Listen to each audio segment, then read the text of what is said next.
Muy buenos días. Les habla Juan Carlos Tejero Medina, desde Bogotá, capital de Colombia. Soy publicista y comunicador visual con más de 30 años de experiencia en todos los medios de comunicación. Hemos trabajado radio, televisión, cine, prensa, medios impresos, marketing digital. Hoy en día me estoy capacitando en Derecho en el Politécnico Gran Colombiano. Y quiero hablarles de algo muy importante: los actos jurídicos, los hechos jurídicos y los contratos. Los requisitos que deben observarse en ellos para que nos protejan. Recuerden que somos sujetos de derechos, pero también de deberes. Y nuestra voluntad y nuestro consentimiento muchas veces choca y nos encontramos en verdaderos problemas. Les envío un abrazo y le damos continuación a nuestro tema. Pero primero, lo primero. Vamos a darle las gracias al Politécnico Gran Colombiano, que es la universidad donde estoy estudiando, pero también es la propietaria de los derechos de la información que les voy a dar. Obviamente las leyes son para todos.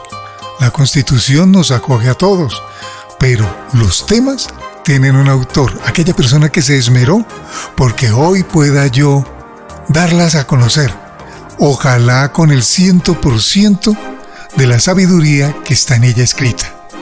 Mis agradecimientos entonces a la Facultad de Sociedad, Cultura y Creatividad del Politécnico Gran Colombiano, propietaria del material, a su autor Juan Felipe Sánchez Gutiérrez, a su asesor pedagógico Ingrid Giselle Ospina Posada, igual a Nicolás Jiménez Osorio, quien es su diseñador gráfico.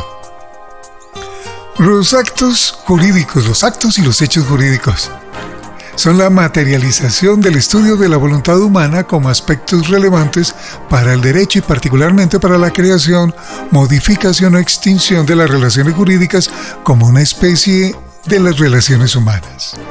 El hecho jurídico, en sentido estricto, puede ser un suceso humano o de la naturaleza atribuible a cualquier sujeto, en plural o singular, que el ordenamiento jurídico califica como un supuesto de hecho, entendible desde su mera ocurrencia, pero no necesariamente calificado por la norma.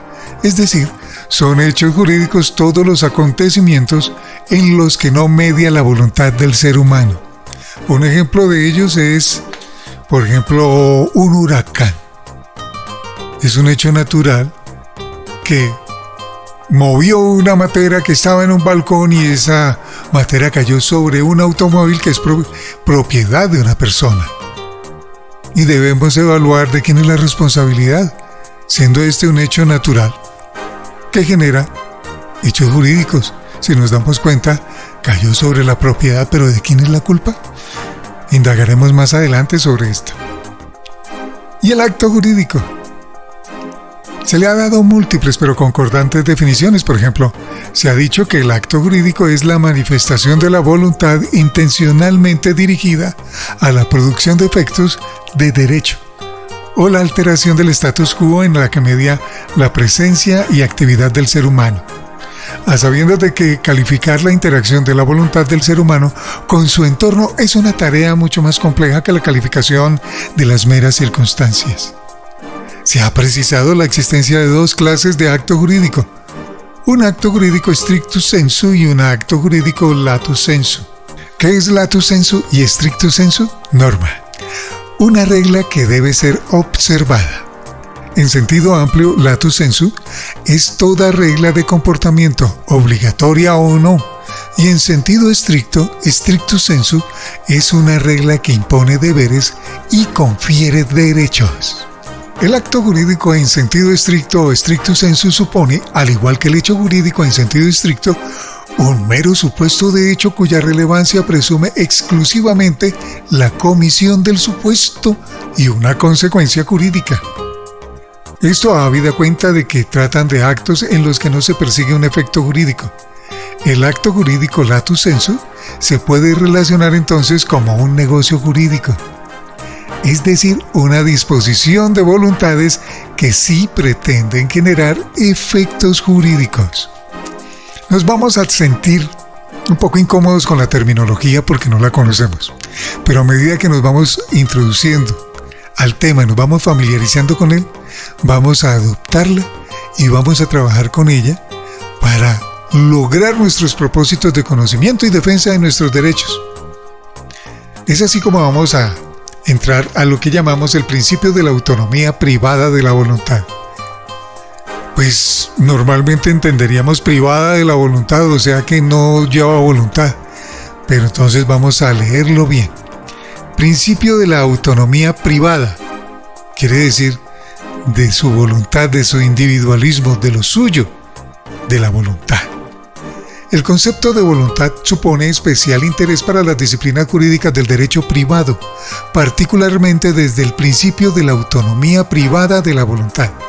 Para profundizar en este punto, primero es necesario establecer qué es un principio, qué es autonomía y qué es voluntad.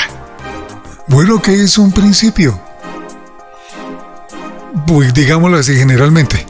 Son el origen o el fundamento de las normas y participan de la idea de principialidad que les otorga primacía. Bueno, ¿qué es un principio? Los principios generales del derecho son el origen o el fundamento de las normas y participan de la idea de principalidad que les otorga primacía frente a las restantes fuentes del derecho. Se fundamentan en el respeto de la persona humana o en la naturaleza misma de las cosas.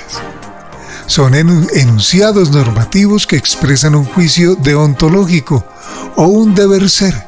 Sirven como base para la interpretación en el caso de lagunas o vacíos normativos, así como para regir los juicios frente a los cuales se pone el caso concreto contra la ley. 5 principios generales del derecho, vamos a tomarlos así: la libertad, la igualdad, la dignidad, así como la justicia y el bien común. Pueden definirse como un criterio de optimización. Según Robert Alexy, atañe a aquellas normas jurídicas que ordenan que algo sea cumplido en la medida de lo posible.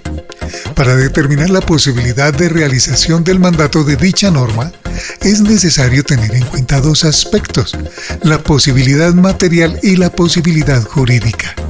La posibilidad material está limitada por el grado de cumplimiento que en un contexto cotidiano se le puede dar a la orden impartida. Mientras tanto, la posibilidad jurídica hace referencia a los límites que otras normas jurídicas, reglas u otros principios opuestos interponen a la eficacia del mandato. ¿Listo? La autonomía. Para examinar el concepto de autonomía, por otro lado, se hace una aproximación desde 2 escenarios, que desembocan en el concepto de autonomía privada, la autonomía por sí mismo, la autonomía negocial. La autonomía se puede entender desde sus raíces etimológicas, desde los vocablos autos y nomos, como una facultad de los individuos de darse sus propias normas. Inestrosa define la autonomía como una posibilidad de dirigir la propia conducta, una especie de autogobierno que tiene la virtualidad de normar las actividades personales, es decir, una prerrogativa del ser humano de autodisponer de su cuerpo, su espíritu o su patrimonio. Chévere esto, y muy comprensible. La autonomía negocial supone entonces la materialización de la facultad de la autodisposición o autorregulación dentro de la órbita del negocio jurídico, es decir, la libertad de establecer reglas que tienen la vocación de regular situaciones jurídicas propias o de otros sujetos cuando existe concurso de voluntades. La voluntad. En nuestro texto dice así: en el estudio de la voluntad humana converge el derecho con otras ciencias sociales. En ese sentido, el concepto de voluntad ha llamado la atención de variedad de científicos sociales a lo largo de la historia de la humanidad. Aristóteles, por un lado, definió la voluntad como un acto voluntario que procede de un principio intrínseco que conoce el fin. Definiciones más recientes refieren la voluntad como la confluencia de un conjunto de funciones y características en las que se aunan lo pasado, lo presente y lo futuro, lo temido y lo deseado, lo pensado y lo sentido, lo biológico, lo psicológico y lo social de una persona que dirige la actuación hacia el logro de un fin percibido por ella como deseable. Está chévere. La motivación que lleva a un ser humano a partir de su lucidez a cumplir un propósito objetivo o subjetivo, negativo o positivo, utilizando estrategia o inteligencia. Me gusta más esta definición, está muy buena. Bueno, a partir de este intento por inmiscuirse en el análisis de la voluntad humana y su influencia en el mundo jurídico, el estudio de las ciencias jurídicas le ha dado gran relevancia a la teoría de la voluntad. Weyland's Theory, la teoría de la voluntad, distingue dos tipos de voluntad: la voluntad interna y la voluntad real o expresada. Tratándose de la voluntad real, el consentimiento para la producción de determinado efecto jurídico tiene sustento con la realidad y las maquinaciones internas. La voluntad real es, por lo tanto, un vehículo para expresar la voluntad interna por su naturaleza. Es un hecho psíquico interno y personalísimo. En los escenarios en los que se halla que entre la voluntad expresada y la voluntad interna existen discrepancias o inconsistencias, la doctrina se ha encargado de calificar las consecuencias. Aún así, la incapacidad, el error, la reserva mental, la falta de seriedad o la simulación se han entendido como obstáculos en el camino que transita de la voluntad interna a la voluntad exteriorizada, aunque no necesariamente afecten la existencia o validez de los actos. Y es que para que la voluntad sea un requisito de existencia de los actos jurídicos, dicha voluntad debe ser expresada de una manera seria, tendiente al reconocimiento de los efectos jurídicos que pretende producir. En consecuencia, es voluntad seria toda aquella que se traduce en la verdadera e inequívoca intención de quien la exterioriza para hacer nacer obligaciones.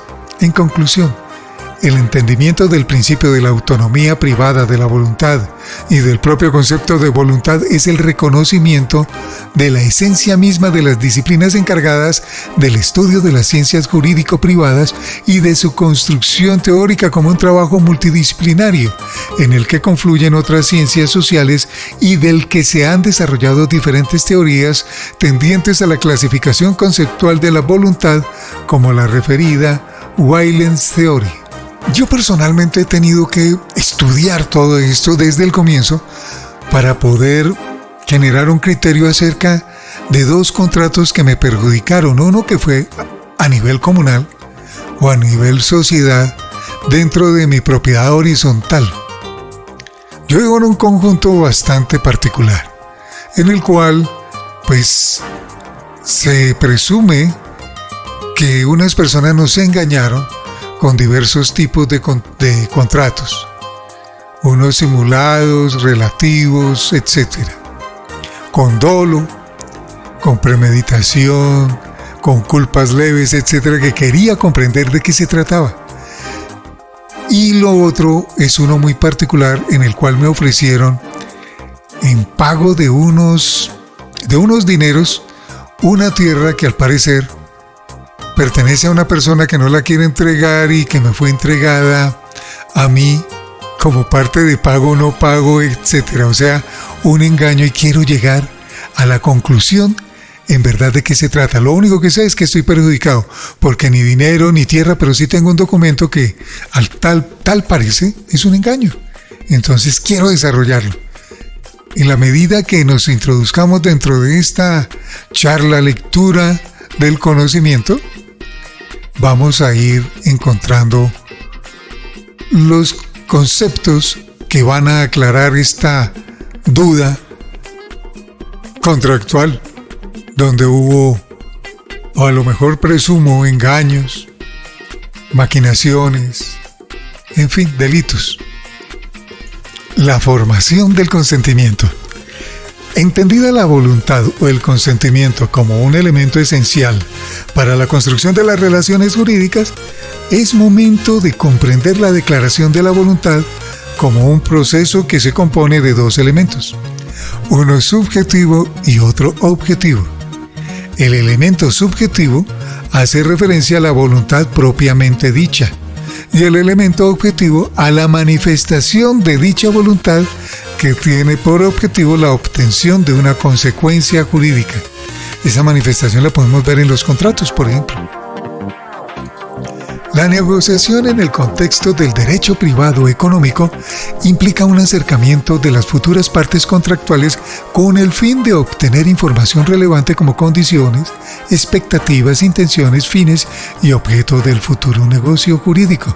Para profundizar en las diferentes teorías relativas a la voluntad y a la autonomía privada, es ampliamente recomendable la lectura de la sección cuarta de la introducción del recurso.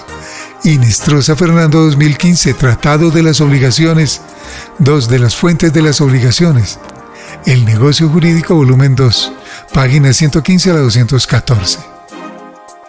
Si bien dentro del ordenamiento jurídico privado colombiano no existe mención expresa siquiera sobre una etapa precontractual o anterior a la formación del contrato, la doctrina sí ha manifestado la existencia de algunos principios esenciales para la eficacia del negocio jurídico que se celebrará. Estos principios son relativos a la corrección, la lealtad, la debida comunicación y la diligencia, como manifestación del principio de la buena fe. Al entenderse la etapa precontractual como un proceso que eventualmente desembocará en la celebración de un negocio jurídico válido, el ordenamiento jurídico prevé algunas instituciones jurídicas que se adaptan al contexto socioeconómico para la facilitación de las manifestaciones de la voluntad. Así, en principio, es posible obligarse o autorizar a un tercero para que manifieste la voluntad en nombre del contratante. El Código Civil colombiano prevé las siguientes instituciones: la oferta y su aceptación, la opción o promesa, la representación, la negociación por otro. Bueno, en el texto se desarrolla uno por uno. Repito, toda esta información es gracias a nuestra Universidad Politécnico Gran Colombiano. En realidad, una gran universidad, y también tiene educación virtual, lo que nos ha permitido a muchos que ya estábamos trabajando toda la vida también poder obtener nuestro título en una nueva carrera, estudiando en el tiempo que podamos disponer de él fuera de nuestros oficios regulares. Estoy muy contento. La oferta y su aceptación.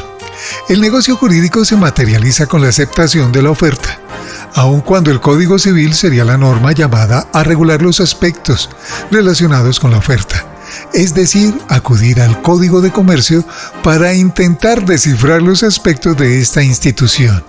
El artículo 854 del Código de Comercio establece así: la oferta o propuesta, esto es, el proyecto de negocio jurídico que una persona formule a otra, deberá contener los elementos esenciales del negocio y ser comunicada al destinatario. Se entenderá que la propuesta ha sido comunicada cuando se utilice cualquier medio adecuado para hacerla conocer del destinatario.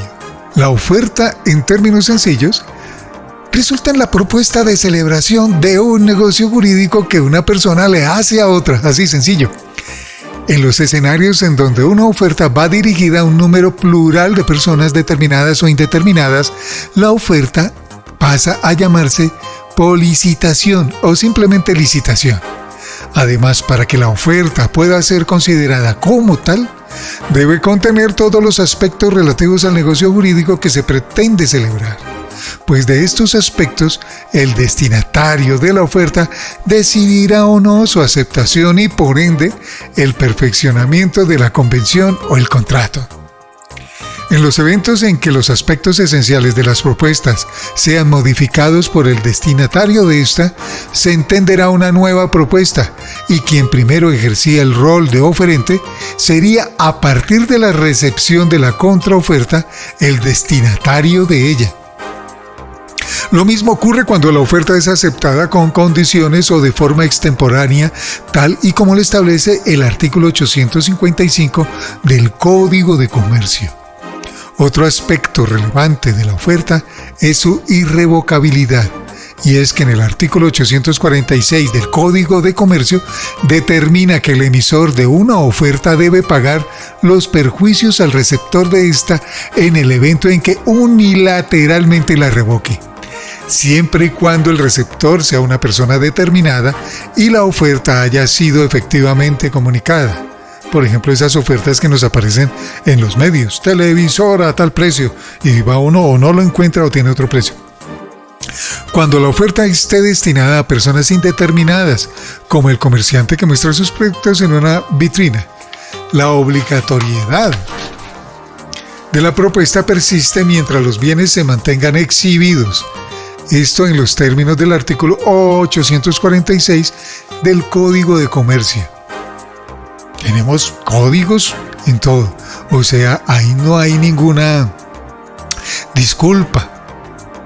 Debemos examinarlos, por lo menos voluntariamente buscar esas respuestas. La oferta puede ser también una invitación a ofrecer o a participar en un proceso de contratación. En este evento, el oferente no propone per se a la celebración de un contrato, sino que invita a otros a constituirse como ponentes para que el primero escoja la mejor propuesta de acuerdo con su interés y expectativas económicas de calidad, cantidad, términos, talento humano, etc. En el escenario de la contratación pública, por regla general, la selección de un proponente debe satisfacer el cumplimiento de los principios de transparencia, selección objetiva, economía, responsabilidad y demás regulados en el Estatuto General de la Contratación Pública. ¿Sabías que el Código de Comercio regula los aspectos relativos a la oferta en los artículos 845 al 863? Bueno, en este documento ya se dice, te hizo la pregunta, te dimos la respuesta. Allí los encuentras. La oferta no es un acto que sea imperecedero o infinito en el tiempo. Los efectos de la oferta se pueden extinguir como consecuencia de algunas circunstancias. Por ejemplo, el cumplimiento del plazo. Importante, siempre la fecha. La caducidad de la oferta. Por la insolvencia del oferente o por la revocación de la oferta en términos y eventos en que es jurídicamente permitido. Hasta agotar existencias. ¿Lo has escuchado? El plazo de la oferta puede variar según el mecanismo que se utilice para su comunicación. Por ejemplo, la oferta realizada verbalmente o por comunicación telefónica caduca si no es aceptada inmediatamente. En cualquier otro caso en donde la oferta no sea comunicada en tiempo real, el Código de Comercio, en su artículo 851 y subsiguientes, establece un término de vigencia para cada escenario. En términos generales, la oferta es un acto unilateral con el que se pretende tender un puente hacia la celebración de un contrato que vincula a su emisor a la corrección, buena fe, honestidad, lealtad y al cumplimiento en los casos que la ley lo establece. Que lo ofertado en términos de la oferta estipulada, en otras palabras, la comunicación de una oferta, tiene por último la celebración de un negocio jurídico que nace con la aceptación. Lo relativo a la aceptación de la oferta está expresamente regulado en el artículo 864 del Código de Comercio. Hay unas ofertas bien particulares, no solamente hablemos de bienes y servicios. Hay unas ofertas que se hacen, por ejemplo, en los tratados de paz. Deje de hacer esto, por ejemplo, no secuestre más, no robe más, y nosotros en contraprestación hacemos esto. Esas son ofertas y les tienen un nivel de tiempo, les tienen ese recurso. Ese es otro ejemplo de las ofertas. Vamos con la opción o promesa. Continuando con aquellas instituciones que se pueden catalogar como inherentes al proceso de contratación, la opción o promesa es otro acto perteneciente al proceso de negociación, cuyo fin es la preparación de un negocio jurídico futuro.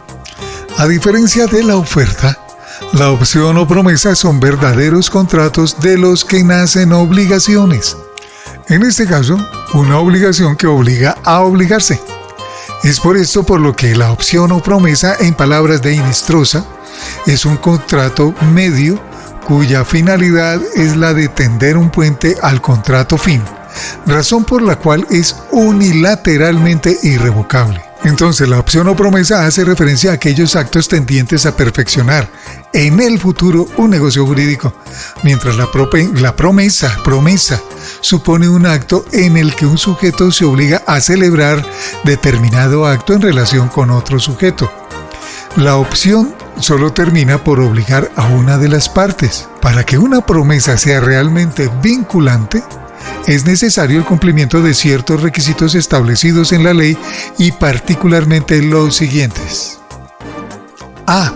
Que la promesa conste por escrito. B. Que el contrato no esté viciado por un error en el objeto. C. Que la promesa tenga un plazo o condición que dé certidumbre a la fecha en la que se celebrará el contrato. Y D.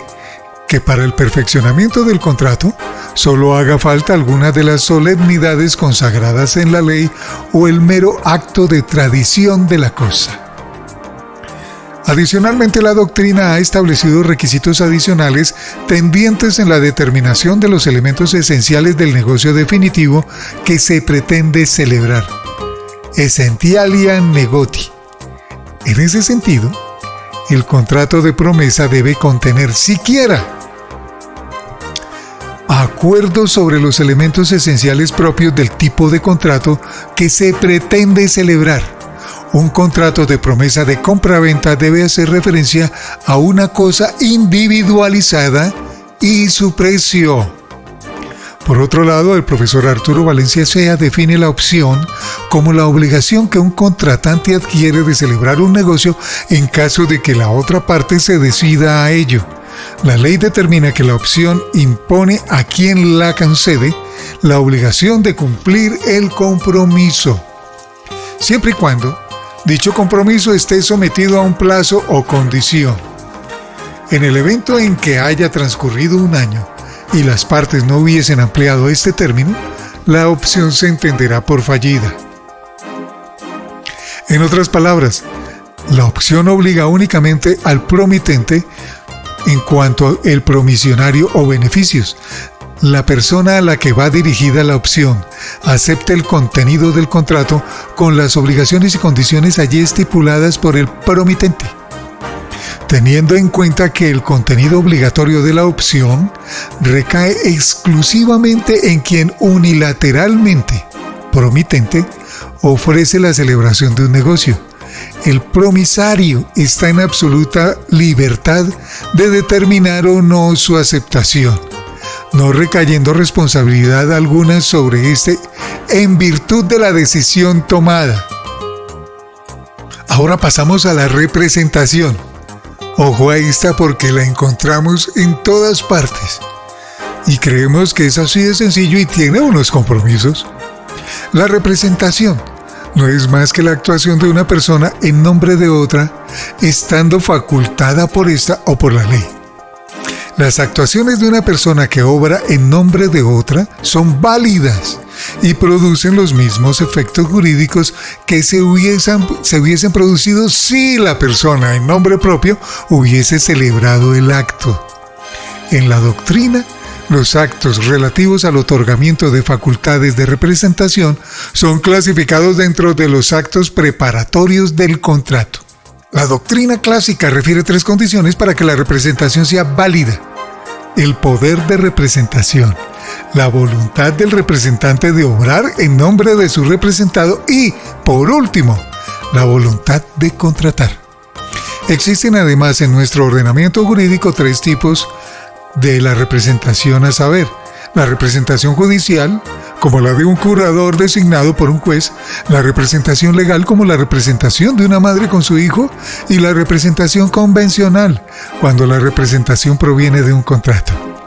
La representación convencional puede ser proferida para que el representante actúe en nombre de su representado en un aspecto especialísimo y concreto, o con amplias facultades para administrar todos sus negocios. Pongamos un administrador en propiedad horizontal. Vamos llegando a los puntos que me interesan y que quiero que nos interesen a todos. Bueno, me estoy tomando las facultades. Primero, quisiera que les interesara el tema, es lo primero. y todo lo que atañe a nuestra vida. Y eso que estamos hablando, que esto lo vemos en primer semestre. Esto es una maravilla. La negociación por otro. Ese era el C. Vamos a esto. La negociación por otro. Los eventos en los que se configura la negociación por otro están expresamente consagrados en el Código Civil. Este, en resumidas palabras, establece que cualquiera puede estipular en favor de otra persona cualquier acto negocial, posterior ratificación del representado, aunque no tenga el derecho para representarla.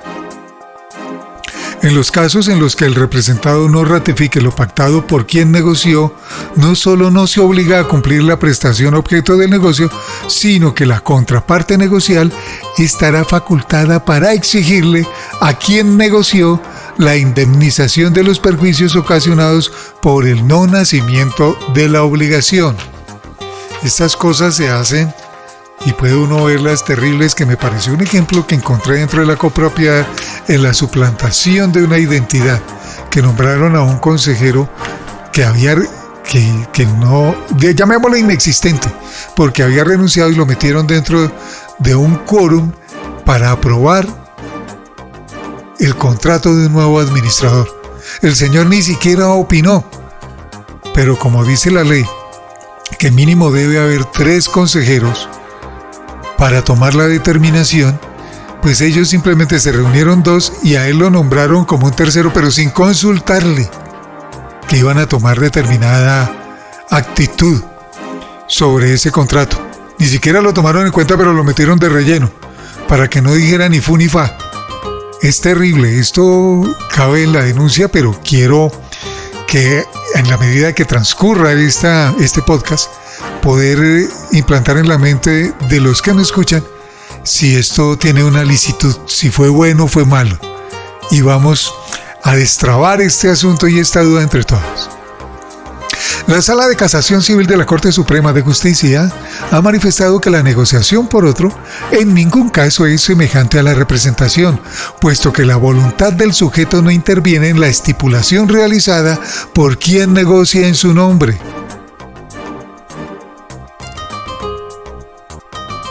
Ahora vamos con el principio de la autonomía privada de la voluntad en estricto sentido. Después de esta breve exposición, a continuación se define el principio de la autonomía privada de la voluntad en sentido estricto. Este principio supone una facultad reconocida por el ordenamiento jurídico para que las personas dispongan de sus intereses con efecto vinculante y con vocación de modificar situaciones jurídicas, es decir, crear derechos y obligaciones. La autonomía privada supone varias prerrogativas propias del ser humano. En principio, a. La posibilidad de celebrar o no actos jurídicos en virtud solo de la propia voluntad. B. Determinar con amplia libertad el contenido de las obligaciones y los derechos correlativos. Y C. Crear relaciones obligatorias en efectos interpartes, es decir, obligaciones para quien han prestado su consentimiento para celebrar determinado acto. Norberto Bobbio, 1992, citando a Kant, señala que la libertad se define como ausencia de contenido en el entendido de que ella hace lícita la conducta de quien actúa siempre y cuando no transgreda los límites de lo prohibido. En otras palabras, la libertad tiene la dualidad de ser prerrogativa y limitación, derecho y deber. Lo que no está prohibido está permitido. Entonces, al relacionar el concepto de la libertad con el principio de pacta sunt servanda, otros de los postulados relevantes para el estudio del negocio jurídico y la autonomía de la voluntad, se puede definir sutilmente la naturaleza y el alcance de este principio. Los seres humanos tienen la libertad de autorregular sus relaciones jurídicas en toda forma, tiempo o lugar, con la única limitación de, primero, la libertad de quien no prestó su consentimiento y, segundo, las normas jurídicas imperativas.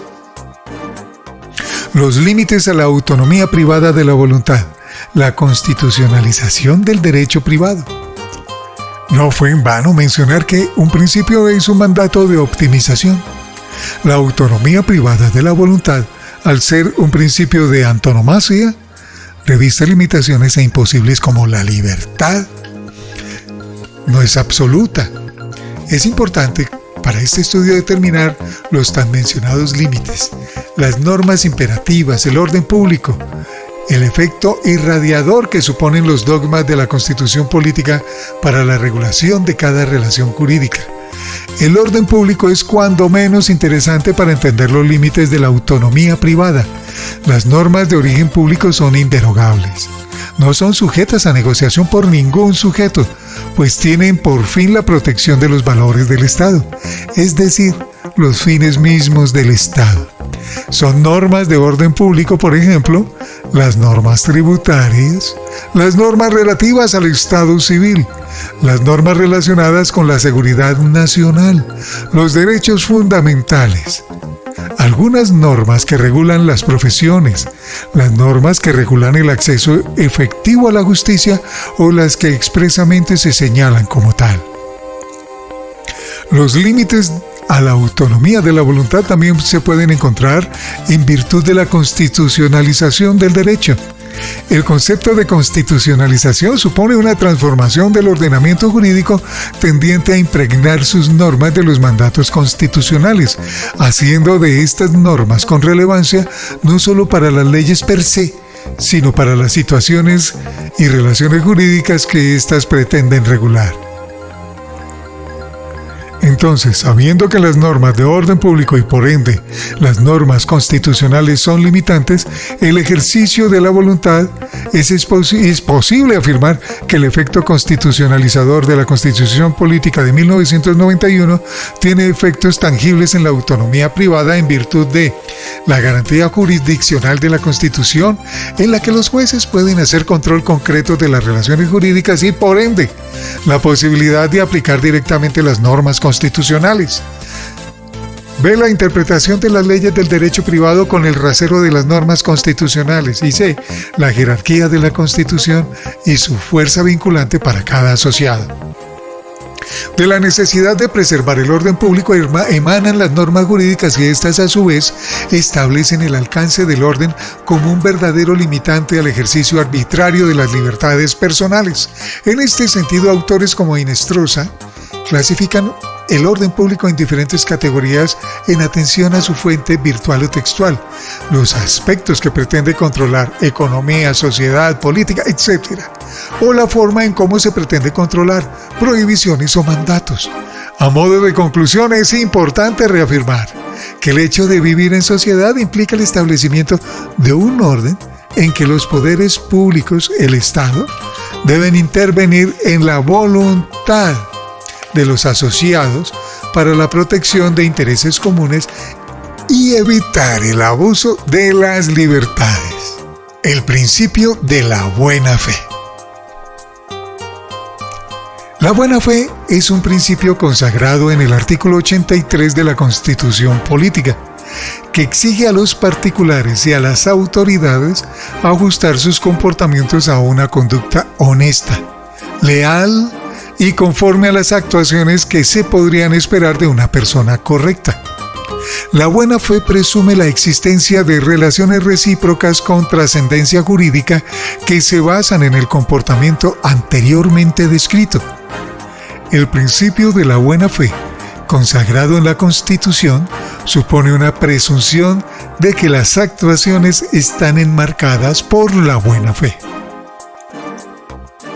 El Código Civil en su artículo 1603 determina que los contratos deben ejecutarse de buena fe y que por consiguiente las partes contractuales no solo se comprometen a lo establecido en el negocio jurídico, sino también a todo aquello que emana de la obligación o la ley que ella pueda regular. La buena fe es la materia que nos ocupa. Se puede ver limitada por las actuaciones desleales o maliciosas, la falta de diligencia o el dolo.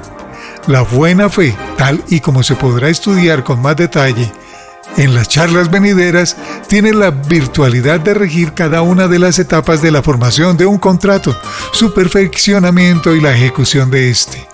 Como elemento de corrección, la buena fe en el derecho de los actos jurídicos se materializa con la obligación de las partes de actuar honestamente, comunicar sus intenciones y facilitar la ejecución del contrato a la contraparte en atención a criterios de equilibrio negocial, razonabilidad y proporcionalidad. ¡Qué excelente tema!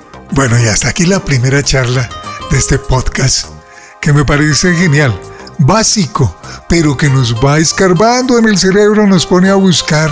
Oiga, yo había firmado un contrato que me perjudicó, o hice algún acuerdo con una empresa de servicios públicos, o alguna vez compré y me sentí en serias dudas, etc. Esto es lo que nos ayuda a identificar dónde están nuestros deberes, dónde están nuestros derechos y de qué leyes, cuáles están escritas que me protegen.